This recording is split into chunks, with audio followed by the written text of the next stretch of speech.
Marianne asked, she would love tips for how to navigate for my son, who is passionate, the difference of political opinion between family members. Ooh, that's tough, Marianne. Within one family, that's tough for sure.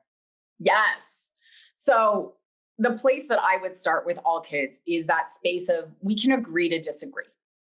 You get to have your favorite, and I will go basic, right? Really basic, really simple. What is your favorite food?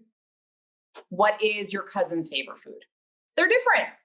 That's okay. It doesn't mean that lasagna is better than pizza or that pizza is better than lasagna. They're just different. And if your kids can grapple that and kind of be like, okay, not everyone has to love mint chocolate chip ice cream and we're going to be fine. It's okay. Then we can go into bigger arenas of the conversation. And I would kind of tiptoe into it of I would not start with the issues that either your son or your family members are most passionate about, because then we take it really personally what people believe. But kind of starting with some of the lower level, easier topics, right? Of what do you believe in this? And how do you talk about it in a way that is respectful to whoever is listening, whoever is part of the conversation, right? So this is what I believe. This is what I think about schools. This is what I think about what we should do with COVID. This is what I think about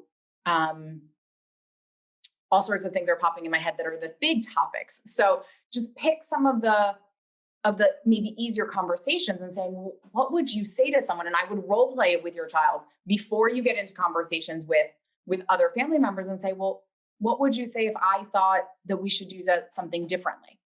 What would you think if I think that we should actually open schools and you think that we should stay closed, right? If your child is thinking they want to do virtual school and stay there, what would you say if I said, I want to open them? And teach them to be curious about that, because that really is the answer to all of this conflict. That you are never going to get someone to change their mind by bulldozing through them and telling them they're wrong. It doesn't work that way. We have to say, well, how did you get there? What was your thought process on that? Why do you want that? And then create space for the possibility that people want things that you don't want, that they have different priorities that aren't yours.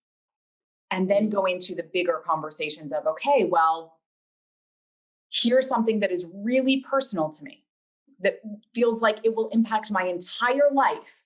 And the fact that you don't believe the same thing feels like you are squashing who I am as a person. And if your son or you can actually say that, as opposed to lashing out, right? As opposed to getting aggressive and getting angry, to say, like, that representation makes me less human, hurts my feelings in this way, then you can have a conversation about it, right? Doesn't make it easy, doesn't make it always possible because the other person might escalate, but saying, hey, I want to have a conversation because I want to understand where you're coming from. I'm curious. Teaching your child that is a very long process for most of us. Like, that is a life skill, but this is a beautiful opportunity to start it and move forward with that.